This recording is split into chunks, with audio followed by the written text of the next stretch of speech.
સુરતની એસબીઆઈ બેંકમાંથી 50 લાખ રૂપિયાની લૂંટ થઈ હતી। તેનો માસ્ટરમાઇન્ડ બિહારની જેલમાં છે, પરંતુ આ માસ્ટરમાઇન્ડને કેવી રીતે ખબર પડી કે આ બેંક છે, આ બેંકમાં લાખો રૂપિયા છે અને આ મામલો જે પ્રકારે ઉજાગર થયો છે તેની જે વાત કરવી છે। વૈષ્ણવજન તો તેને કહીએ જે પીડ પરાઈ જાનાને રે। નમસ્કાર, આપ જોઈ રહ્યા છો નવજીવન ન્યૂઝ અને હું છું આપની સાથે તોફિક ગાંચી। સુરતમાં જે પ્રકારે એસબીઆઈની બેંકમાં 50 લાખ રૂપિયાની લૂંટ થાય છે તેને લઈને પોલીસ છે તે દોડતી થઈ હતી।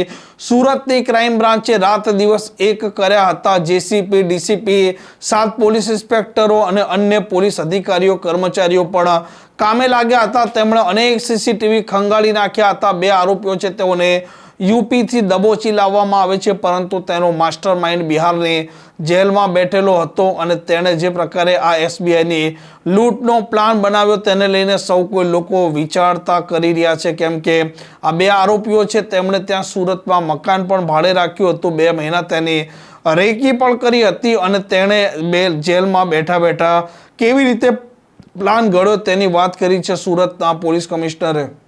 સુરત શહેરના વરાછા પોલીસ સ્ટેશન વિસ્તારમાં LH રોડ ઉપર એફિલ ટાવર પાસે એસબીઆઈ બેંક જો પહેલે માળા ઉપર આવે છે એમાં એક જો એ લૂંટના બનાવ બનેલા જોઈએ, જેમાં લગભગ જો 6 થી 7 જેટલા લૂંટારુઓ જો એ આપણા બંદૂકના અડીએ આવીને જો એ ત્યાં બેંકમાં લૂંટ કરી, જેમાં બેંકમાંથી 12 લાખ રૂપિયાના લૂંટ થઈ અને પહેલેલી જો ત્યાં જો એ જો વ્હીકલ જો વેન આવે છે, જો કેશ વેન આવે છે, આમાં આયા જો આ એના કેશ જ્યારે બેંકમાં પહોંચ્યા 38 લાખ રૂપિયા જેટલા એના બી લૂંટીને જો લગભગ 50 લાખ રૂપિયાનો લૂંટ કરી આ બધા લોકો જો 3 વ્હીકલ્સ ઉપર 2 વ્હીલર ઉપર જો ત્યાંથી અલગ અલગ વિસ્તારમાં નીકળીને ત્યાંથી ભાગ્યા જોઈએ।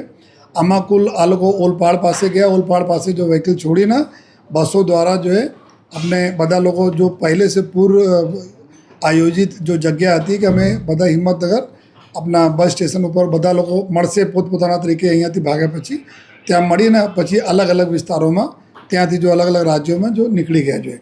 આ પ્રકારે જ્યારે બનાવ બના તાત્કાલિક જો એ પોલીસને જાણ થઈ અને પોલીસના ટીમો અલગ અલગ ટીમો જો સ્થાનિક પોલીસની ટીમ, ક્રાઇમ બ્રાન્ચના ટીમો બધા અલગ અલગ ટીમો બનાવીને જો એના જવાબ ઉપર લાગી ગઈ। કુલ 7 ઇન્સ્પેક્ટર અને 100 જેટલા લોકો ક્રાઇમ બ્રાન્ચના અને સાથોસાથ જો પૂરા ઝોન 1 જો ટીમ હતી જો આ ટીમો અલગ અલગ વિસ્તારોમાં જો લાગી।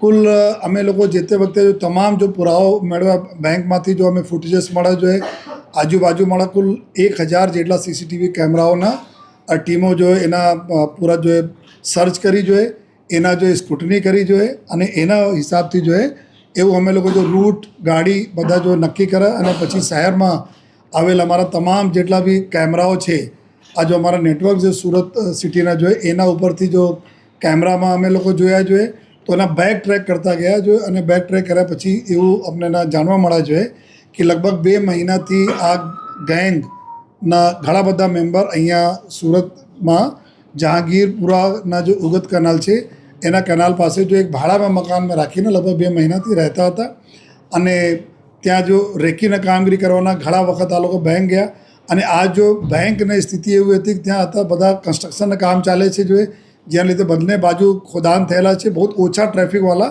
વિસ્તાર છે જો જેના જરૂરત હોય આ લોકો જાય છે, બાકી કોઈ રૂટીન ટ્રાફિક બહુ જ્યાદા ત્યાં રહેતા નથી। તો આ લોકોએ એવી જગ્યા નક્કી કર્યા જોઈએ અને સાથોસાથ એવું પણ નક્કી કર્યા કે જો જ્યારે સૌથી વધારે પોલીસ બિઝી હોય ત્યારે આપણા જો આ લૂંટના અંજામ આપવાના જોઈએ।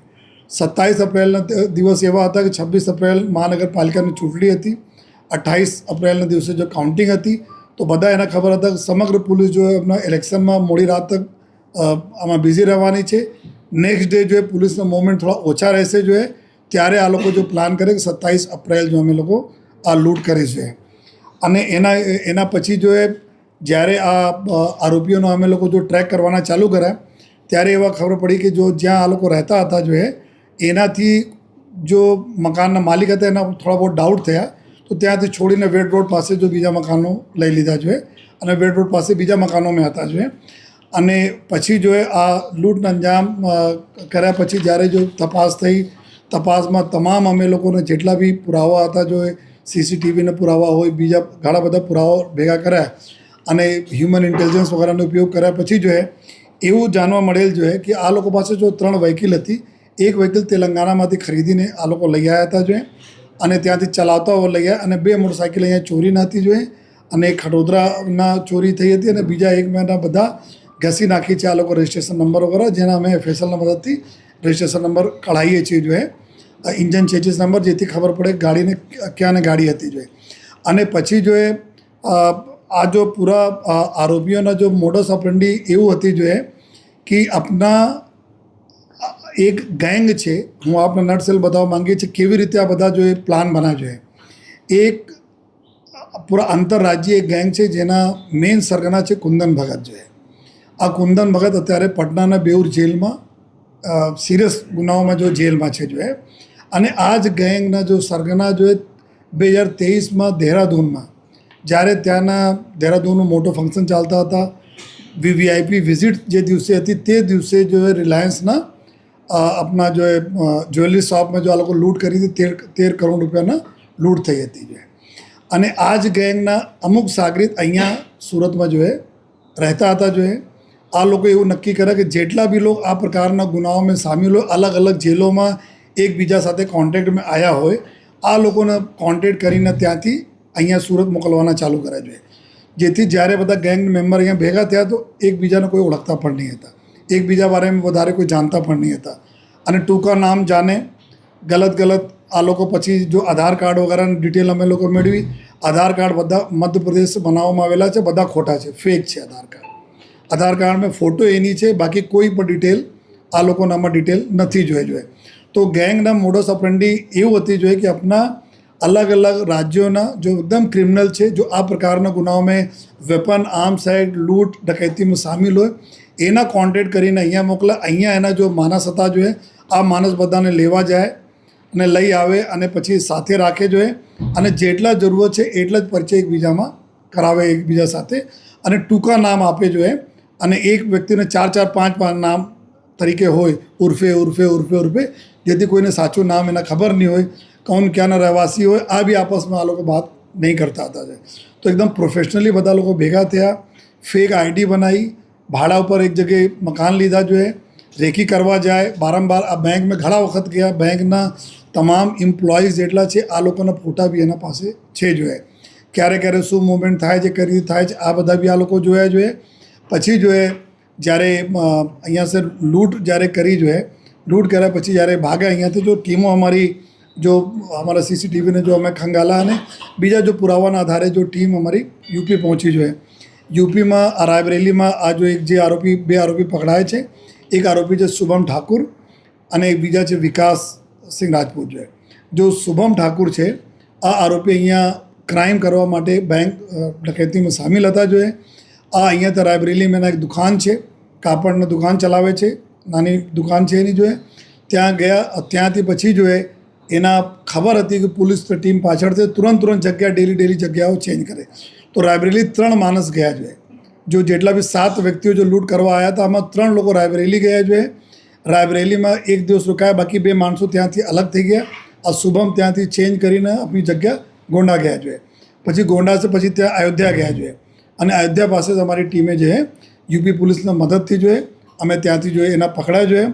અને વિકાસ રાજપૂત જો એના આશ્રય આપતા હતા જોઈએ, જો એના જો સગવડતા ઊભી કરી કે એના ક્યાં જોઈએ એના રહેવા માટે જો વ્યવસ્થાઓ કરી અને ત્યાં પકડાય અને 98,000 રૂપીઝ આ જો લૂંટના પૈસાનો જો ડિસ્ટ્રીબ્યુશન પછી થવાના હતા, એમાં અત્યારે ખર્ચા પેટે જો એના ઓનલાઈન 98,000 રૂપીઝ જો શુભમના મળ્યા, જેનાથી 93,000 રૂપીઝ એના પાસેથી રિકવર કરવામાં આવેલા છે. 3 મોબાઈલો રિકવર કરવામાં આવેલા છે. આ 2 આરોપીઓ જો આપણે પાસે લઈ આવ્યા તો વિકાસ એના આશ્રય અત્યાર સુધી જો પુરાવા મળ્યા છે તપાસમાં એના આશ્રય આપવામાં.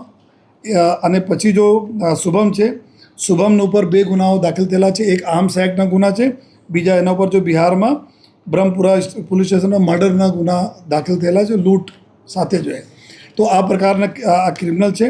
અત્યાર સુધી અમે લોકોને બીજા બી કરીબ આના સિવાય જો 7 જેટલા બીજા આરોપીઓનો બી અમારા લોકોના તપાસમાં ખોલા છે, જેના પાછળ અમારી ટીમ અલગ અલગ રાજ્યોમાં અમારી ટીમો અત્યારે કામ કરી રહી છે સ્થાનિક પોલીસના મદદથી જોઈએ. અને અત્યારે જો અમે જો તપાસમાં બીજા જેટલા પુરાવા મળતા જાય છે એના આશ્રય કોણ આપતા હતા, કેવી રીતે લીડ હતી, એના પર પોલીસની ટીમ કામ કરી રહી છે, ક્રાઇમ બ્રાન્ચની ટીમ.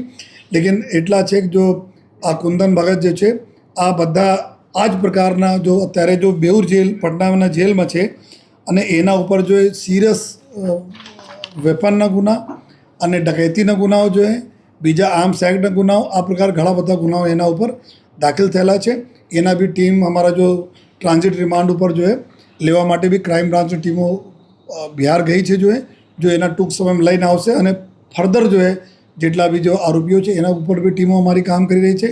અત્યાર સુધી લગભગ 100થી વધારે માણસો અને 7 અમારી અલગ અલગ ટીમો અન્ય રાજ્યોમાં કામ કરી રહી છે અને ટૂંક સમયમાં બધા આરોપીઓનો ધરપકડ થશે અને બાકીના જેટલા મુદ્દા માલ છે એના બી રિકવરી કરવામાં આવશે. આ પ્રકારની ક્રાઇમ સ્ટોરી માટે નવજીવન ન્યૂઝ ચેનલ સાથે જોડાયેલા રહો. નમસ્કાર.